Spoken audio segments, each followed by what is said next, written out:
بسم اللہ الرحمن الرحیم۔ السلام علیکم۔ قوم عاد کا زمانہ تقریباً 2000 قبل حضرت مسیح علیہ السلام مانا جاتا تھا، اور قرآن مجید میں قوم عاد کہہ کر قوم نوح کے خلفاء میں سے شمار کیا ہے۔ اس سے بھی یہی ثابت ہوتا ہے کہ شام کی دوبارہ آبادی کے بعد سامیہ کی ترقی عاد ہی سے شروع ہوتی ہے۔ عاد کا مرکزی مقام ارض احقاف ہے۔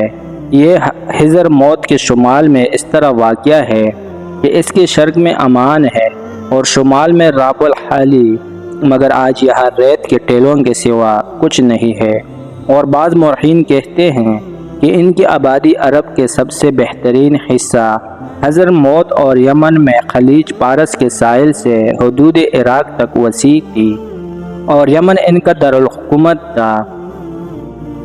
قوم عاد بت پرست تھے اور اپنے پیشرو قوم نوح کی طرح صنم پرستی اور صنم تراشی میں ماہر تھے۔ تاریخ قدیم کے بعض ماہرین کہتے ہیں کہ ان کا معبودان باطل بھی قوم نوح کی طرح ود و سوا، یغوث، یعوق اور نصر ہی تھے، اور حضرت عبداللہ بن عباس رضی اللہ عنہ سے ایک اثر منقول ہے۔ اس میں ہے کہ ان کے ایک صنم کا نام سمود اور ایک کا نام حتا تھا۔ قوم عاد اپنی مملکت کی سطوت و جبروت، جسمانی قوت و سہولت کے غرور میں ایسے چمکے کہ انہوں نے اللہ واحد کو بالکل بھلا دیا اور اپنے ہاتھوں کے بنائے ہوئے بتوں کو اپنا معبود مان کر۔ عبدالوہاب نجار کہتے ہیں کہ مجھ سے سید عبداللہ بن احمد بن عمر بن یحییٰ علوی نے، جو حضر موت کے باشندے ہیں، بیان کیا ہے کہ وہ ایک جماعت کے ساتھ ان ہلاک شدہ قوموں کے قدیم مساکن کے کوچ میں حضر موت کے شمال میدان میں مقیم تھے۔ طویل جدوجہد کے بعد ہم نے مرمر کے بعض ضروب کو ریت کے ٹیلوں کی کھدائی میں حاصل کیا، جن پر خط مسماری میں تحریر تھا، مگر افسوس کہ مالیہ کی کمی نے اس عظیم الشان مہم کو پورا نہ ہونے دیا۔ ہر قسم کے شیطانی اعمال بے خوف و خطر کرنے لگے۔ تب اللہ تعالی نے انہی میں سے ایک پیغمبر حضرت ہود علیہ السلام کو مبعوث فرمایا۔ حضرت ہود علیہ السلام قوم عاد کی سب سے زیادہ معزز شاخ خلود کے ایک پر تھے۔ سرخ و سفید رنگ اور وجیہ تھے، ان کی داڑھی بڑی تھی۔ انہوں نے اپنی قوم کو اللہ تعالی کی توحید اور اس کی عبادت کی طرف دعوت دی اور لوگوں پر ظلم و جور کرنے سے منع فرمایا، مگر عاد نے ایک نہ مانی اور ان کو سختی کے ساتھ جھٹلایا اور غرور تکبر کے ساتھ کہنے لگے، آج دنیا میں ہم سے زیادہ شوکت و جبروت کا کون مالک ہے؟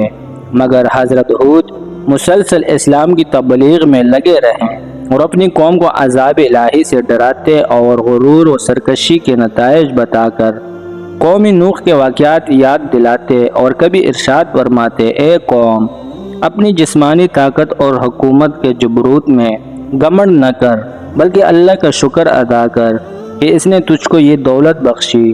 قومی نوح کی تباہی کے بعد تجھ کو زمین کا مالک بنایا، خوش عیشی، بارغ البالی اور خوشحالی عطا کی لہذا اس کی نعمتوں کو نہ بھول اور خود ساختہ بتوں کی پرستش سے باز آ جاؤ۔ نفع پہنچا سکتے ہیں اور نہ دکھ دے سکتے ہیں، موت و زیست، نفع و ضرر سب ایک اللہ ہی کے ہاتھ میں ہیں۔ اے افراد قوم، مانا کہ تم عرصہ تک سرکشی اور اس کی نافرمانی میں مبتلا رہے ہو، مگر آج بھی اگر توبہ کر لو اور باز آ جاؤ تو اس کی رحمت وسیع ہے اور دروازہ توبہ بند نہیں۔ اس سے مغفرت چاہو وہ بخش دیں گے، اس کی طرف رجوع ہو جاؤ وہ معاف کر دیں گے۔ تقوی و طہارت کی زندگی اختیار کر لو، وہ تم کو دن دونی رات چوگئی ترقی عطا کرے گا، بیش عزت دے گا اور مال و عزت میں سرفراز بخشے گا۔ حضرت ہود علیہ السلام اپنی تبلیغ اور پیغام حق کے ساتھ ساتھ بار بار یہ بھی دہراتے تھے کہ میں تم سے کسی اجر و عوض کا خواہ نہیں ہوں، میرا اجر تو اللہ ہی کے پاس ہے اور یہ نبی کی زندگی کا تغرائے امتیاز ہے۔ ان کو کوئی یہ تہمت نہیں لگا سکتا کہ وہ مال کے طلب میں ایسا کرتے ہیں یا عزت و جاہ اور ریاست کے طالب ہیں۔ وہ نہ قوم سے اپنی ریاست و عزت کے طالب ہوتے ہیں اور نہ مال و منال کے۔ ان کے سامنے تو صرف ایک ہی نقطہ ہوتا ہے اور وہ ادائے فرض اور اپنے مالک حقیقی کے احکام پیغمبری ہے۔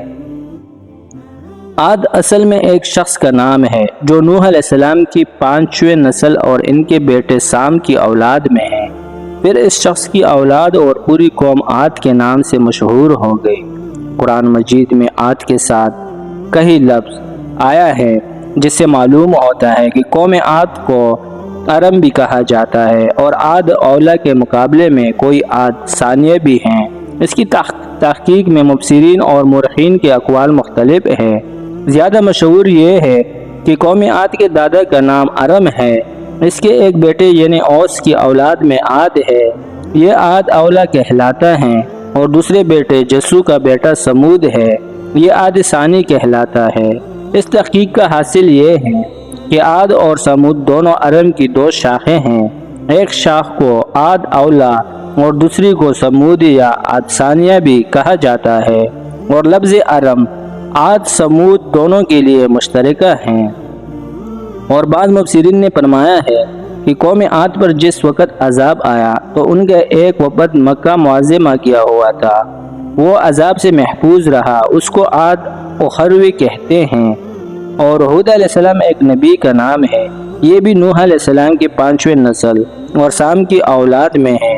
قوم عاد اور حضرت ہود علیہ السلام کا نسب نامہ چوتھی پشت میں سام پر جمع ہو جاتا ہے، اس لیے ہود علیہ السلام عاد کے نسبی بھائی ہیں۔